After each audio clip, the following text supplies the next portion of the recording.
All right, so welcome to Monday class. I just started the recording.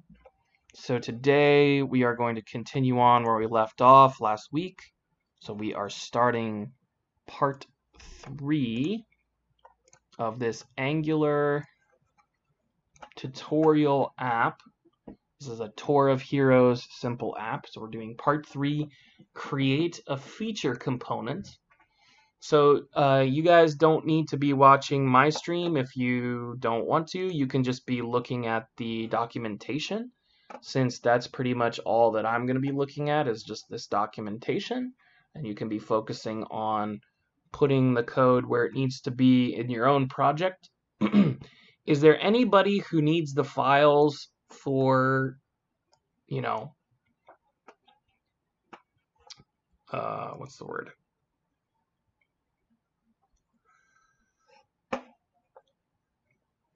The finished part 2 section. Like, did anybody not finish part 2? Use the files for it?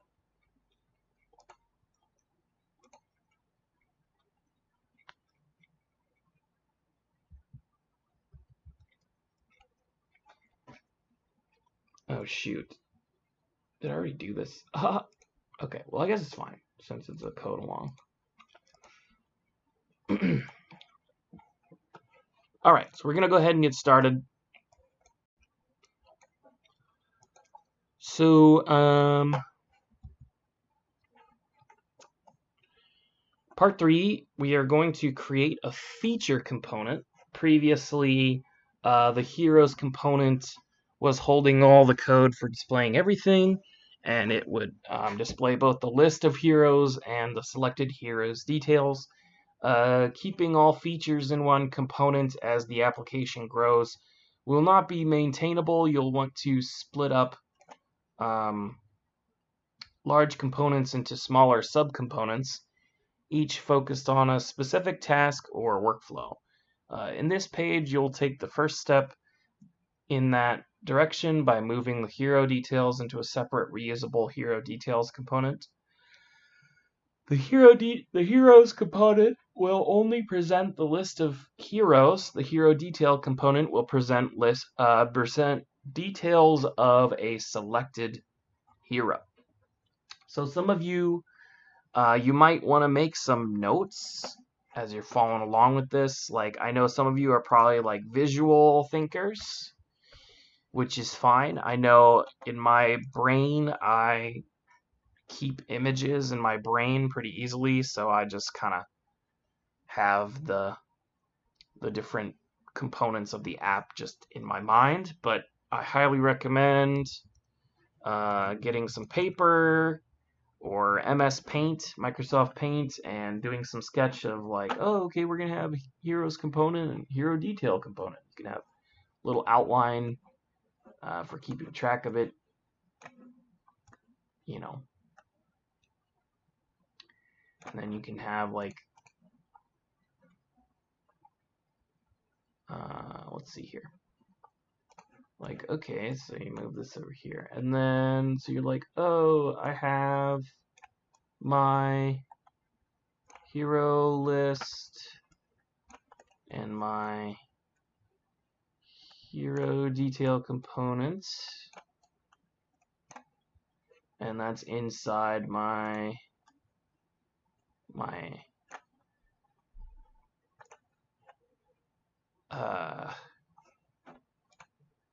app component, your root components, right?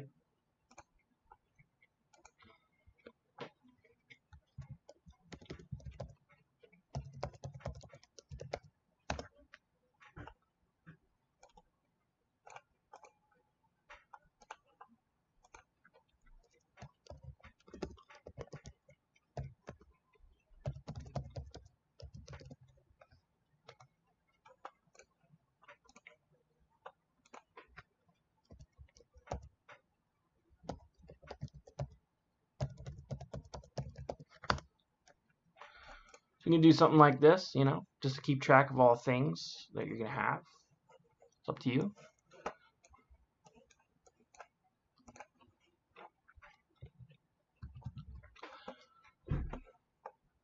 So the first step that we're going to want to do is we're going to have to create a new component.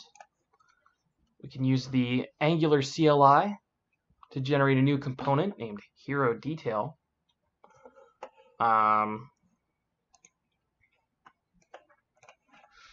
With the nggc command.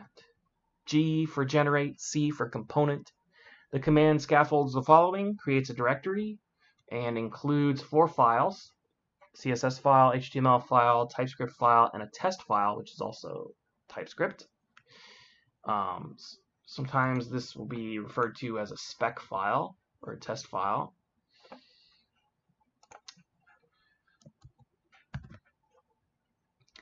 So go ahead and generate your component inside your project folder.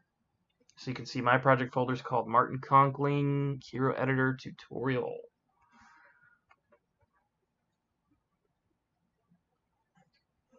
And when you're done with that, please type done in the chat.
So we're moving on to the next step, which is to write the templates. Can anybody tell me what the template is? What is the template of a component? What does that mean? Anybody? Can you turn on your microphone and tell me?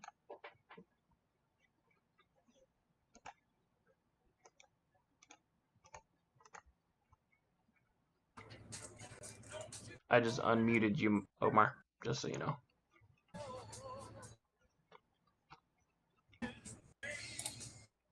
Is it the app.component.html? Yeah, it's the HTML. So when we're talking about the template, we're talking about the HTML file of the component. Yes. So in this case, it would be the hero detailed component.html. Does that make sense? Yeah. So you can just cut this code. So cut the HTML for the hero detail from the bottom of the heroes component. So actually, yeah, so you need to go into your heroes components, not your app component, but your heroes component. Cut out the details code, which should be this thing up here. Cut that out, and they're going to want you to put that code inside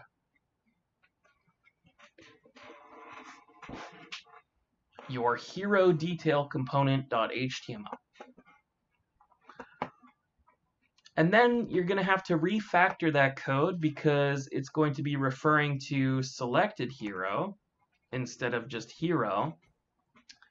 So you can either go through the trouble of just changing it all yourself by hand, or you can just copy this code here and paste it into your hero detail component.html file. And you will be good to go. So when you're done with this, type done.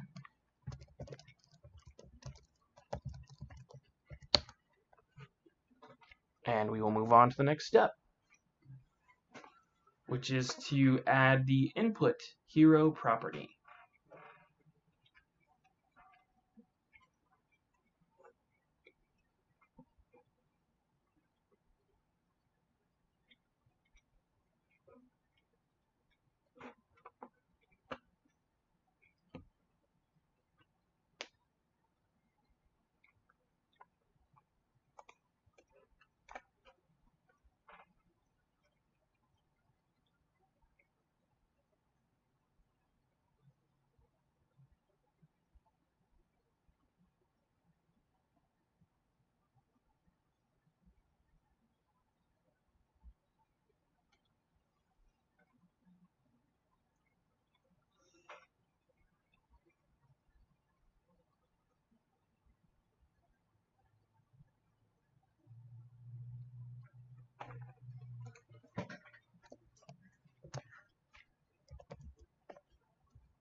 So the next step is we're going to add the input decorator to the hero property.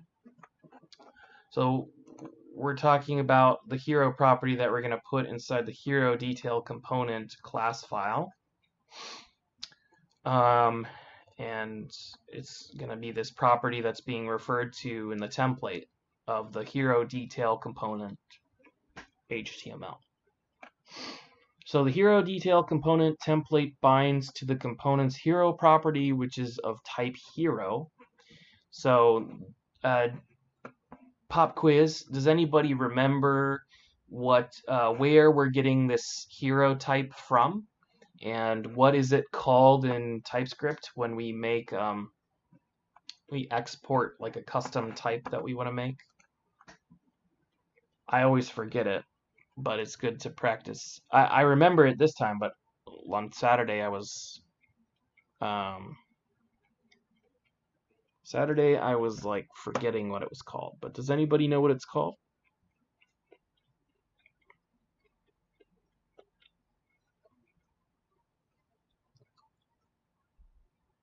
Anybody want to take a guess? Where we're getting this from and also what it's called?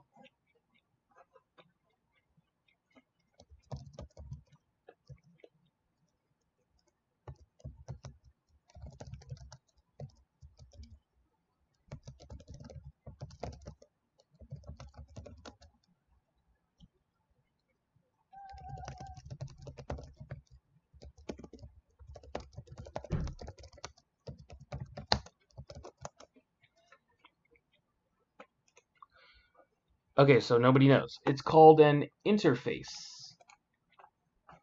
So back in previous steps, we made a hero interface. There's a custom type, basically a custom,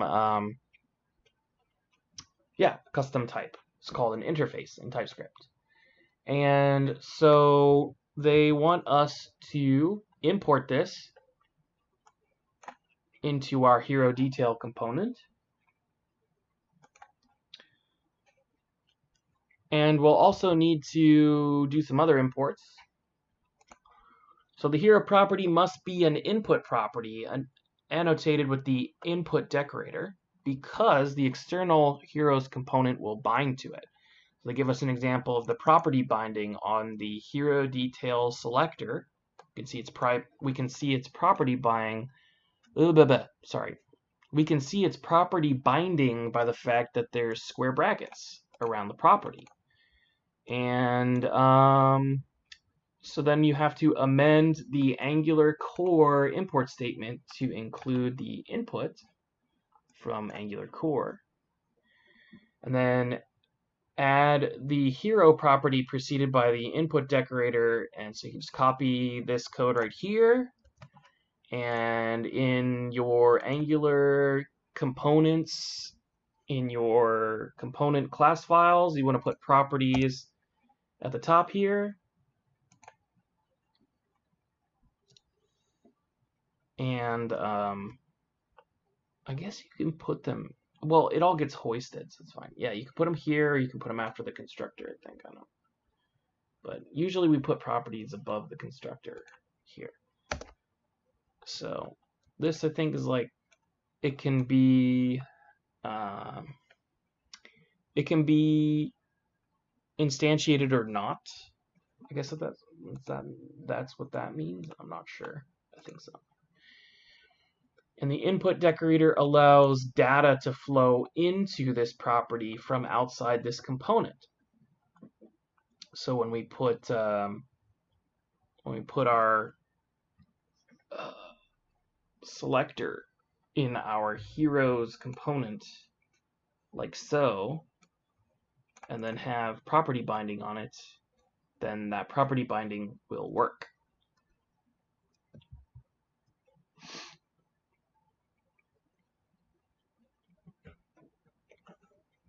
All right, the next step is to show the hero detail component.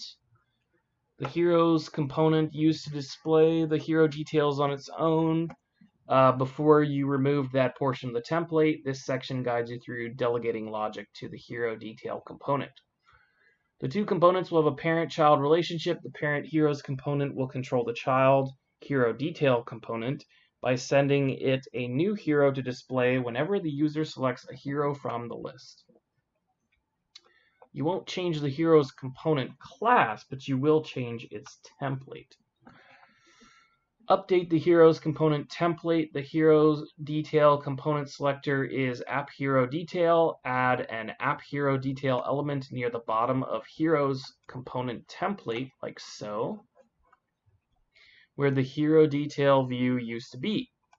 Bind the hero's components dot selected hero to the element's hero property like this. Square brackets hero equals selected hero is an Angular property binding. It is one-way binding from the selected hero property of the hero's component to the hero property of the target element, which maps to the hero property of the hero detail component. Now, when the user clicks a hero in the list, the selected hero changes. When the selected hero changes, the property binding updates hero, and the detail component displays the new hero. The revised hero's component template should look like this. And then they tell you what changed, and the final code review, and what your code should look like.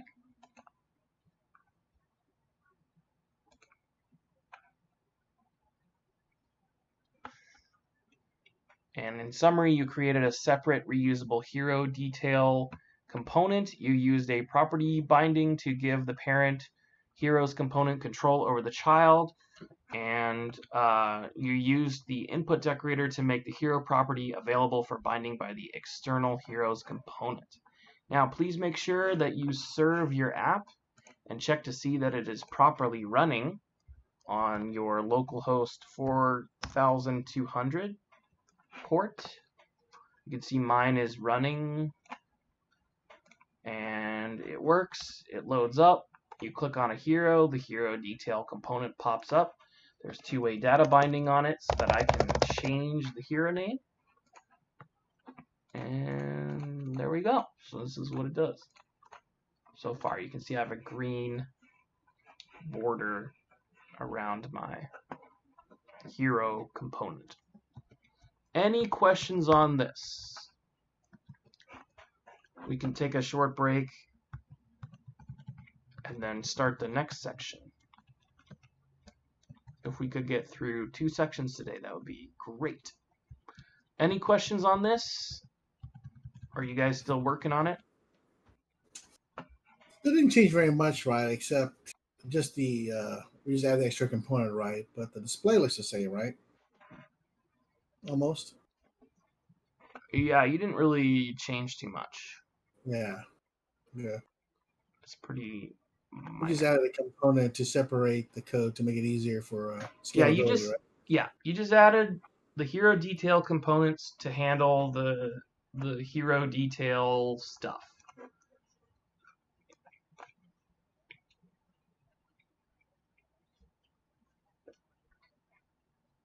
So as a rule of thumb, any sort of feature that could be compartmentalized or potentially reused